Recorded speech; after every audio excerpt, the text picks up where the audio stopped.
Okay, so these pastors get rich. Uh-huh. And then it kind of seems like it's like the next step once you're a big celebrity pastor is that you start having sex with everyone. Okay. Like Joel Osteen is, well, this might be slander, but Right. maybe I shouldn't slander. Yeah. He's gay.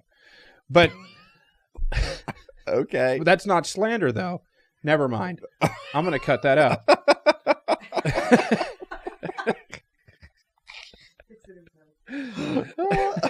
Okay. I'm not going to cut it out. Anyway. I don't know Joel Osteen's sexual lifestyle or preferences. You've seen him on TV, right? Yeah. You think that's enough? That's enough. That's enough. Yeah. Okay. Well, I won't go there. This is how rumors get started, It is. and I'm okay with it. You're starting the rumor right here, right now. No, I'm not the first one to say this. Okay. Well. Yeah. But you're willing to continue it. I think since he's famous, you're allowed to do it. I'm not sure the law. Aren't you allowed to slander famous people since they're famous? No. I think that's how it works. I don't think that's how it works at all. No, that's definitely how it works. Because they're public figures, you're allowed to, speculate. Speculate. I'm speculating. I'm just asking questions. No, you're not. No, you're not asking questions. You're making statements. This is so long, I have to leave it in at this point. Anyway. All right, so why do these famous pastors keep having sex with everybody once they get rich and famous? Okay. Well, all right. I don't because think... there's a million documentaries about these people. Man, you're just... And on there, they speculate and ask questions.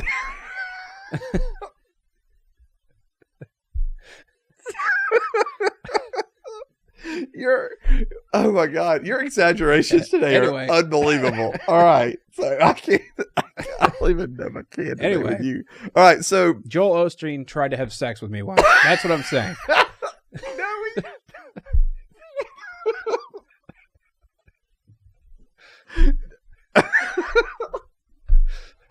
Oh God. Okay. No, he didn't. I'm just asking questions. You keep saying that you just keep asking. You're just asking questions. And you're making insanely inflammatory statements. He's the one who's inflammatory.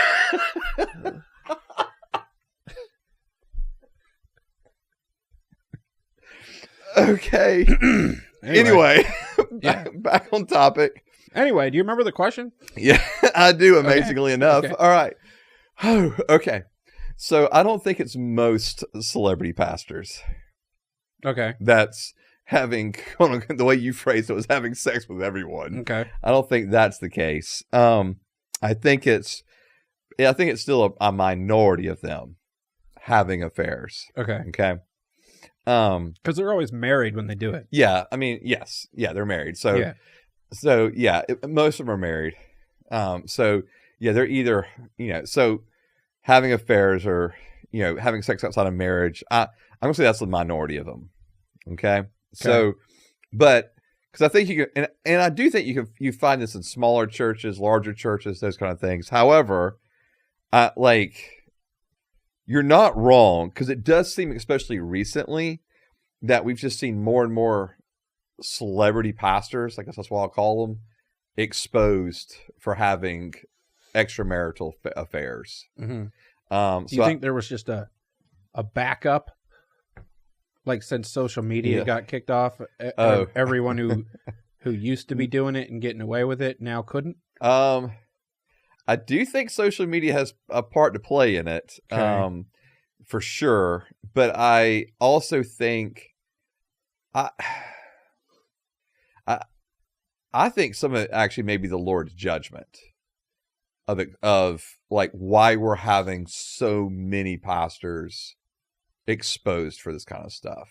Okay. And individuals of really large churches and large ministries. And again, I'm going to be clear. I'm not saying every celebrity pastor is doing this stuff, but I do think we have to be honest with the fact that recently, just the just the things that have come out recently within the last just couple of years.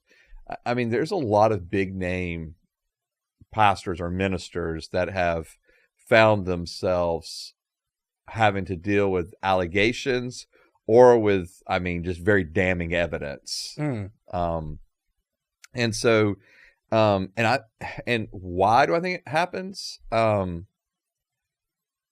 Like, I guess some of it is like, there's like a narcissism that begins in them. And I'm not saying, I think the question is whether, are they like narcissistic, like before it all explodes and takes off and they become this big name person, or do they become narcissistic because of that?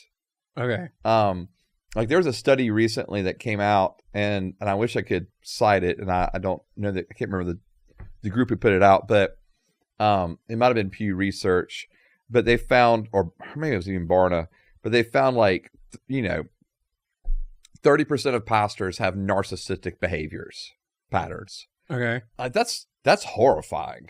I mean, if you're talking about 1/3 of pastors are that way. And so I just think that, especially in those larger churches, I think that's a huge part of it, where there's this narcissism that begins to creep in. You got to be narcissistic a little bit to represent God. I don't think so. Although I do think you can become narcissistic when you think you really are this great voice for God. Yeah. I think that can happen. It's happening to me right now. Right now, you're becoming narcissistic as we speak. Oh God. And then I think there's some other things. I think there's some other things that are happening there as well, that's allowing pastors to start moving into this place of where they are having, where they're living lives of immorality. They just simply don't match up with the Christian life that they are supposed to be living. Right. And so, why is it never drugs? It's always cheating on their wives. That is most often, but recently there's also been cases of alcoholism or pills. That have been involved. Pastor in Australia with Hillsong, Brian Houston, who was removed. Well, he stepped down. He resigned. But there's tomato. I know they found evidence like of him like going into a hotel room with a woman, like being there with a woman who was not his wife, and pills and alcohol were involved. Can't prove it. Yeah. Well, the crazy thing is they can't prove that sex happened. Right. But he just happened to be in the room with this woman alone. Without his wife. But anyway, again, they were praying. Right. Jeez. Yeah. Don't think so. And again, this is not me slandering him. This is just, that's out there for anyone who wants to look it up. It's pretty well known. And there's been other things that have happened with individuals that have involved alcohol or pills as well.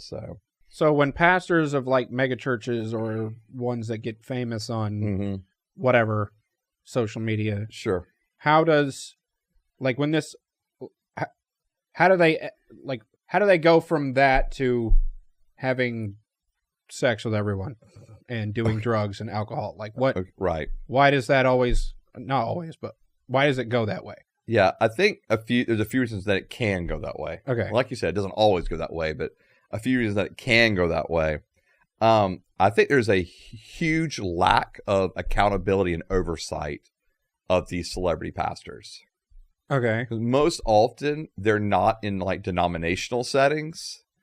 They're like, they have their own independent church, or they founded the church. Maybe it's a network of churches now, but they're kind of the head over that network of churches.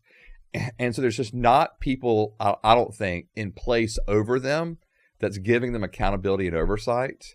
And either because it's like, just that's the way the church is set up, or it's because maybe you do have like a board, but the board is afraid to talk to the pastor about it, or they're fearful, Or maybe, it's the fact that they're just afraid, man, if something comes out about all of this, the church or the ministry will implode. Right. And they almost like they're saving face. Mm-hmm. And I think sometimes they'll notice behaviors and excuse those behaviors. But again, I think a lot of it has to do with the fact of there's just no oversight of these pastors. Okay. Within their church or within like a larger denominational framework. And listen, we're not. So 0.1 for denominations? Yeah, I think so. I mean, and again, our church is not presently in a denomination. So I'm going to be clear with that. But so I'm not saying you have to be in a denomination, but if you're not in a denomination. Are you saying someone needs to look after you? I'm saying that if you're not in a denomination, if you're like an independent church the way we are, the pastor better not have like veto power on all things. Okay. Right? Like the pastor has to be able to submit to people, in other words. Mm. Like the way our church is set up, we have a 7-member board. I'm one of the 7, but I don't have like veto power in that board, right? So I can come in there with a suggestion of here's what I'd like to do, and the board can just be like, nope, we're not doing that. Or they can approach me and say, hey, here's the things that we think you're doing well with. Here's the things that you need to improve on. And I think that pastors need to have that. There needs to be checks and balances, I guess. And so I think that's one part. I think there's another part of where, it's not always just one-sided. I mean, the pastor has to know better and should know better, right? Right. But there's obviously other individuals involved and that may simply want to be with a celebrity pastor. Or they're wowed or impressed because of their charisma or because, their status draws people. And this happens on both gender sides. Like, in other words, like there's female celebrity pastors. The other one that was on TV right before Joel Osteen went on TV.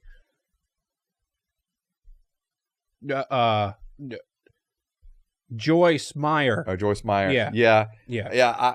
For me, I'm thinking more of like Paula White. I don't know if you've heard of her.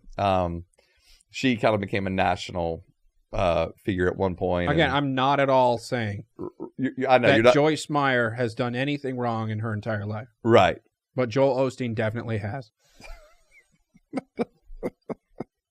You don't like that guy, do you? No. Well, to be honest with you, I don't either. He's creepy.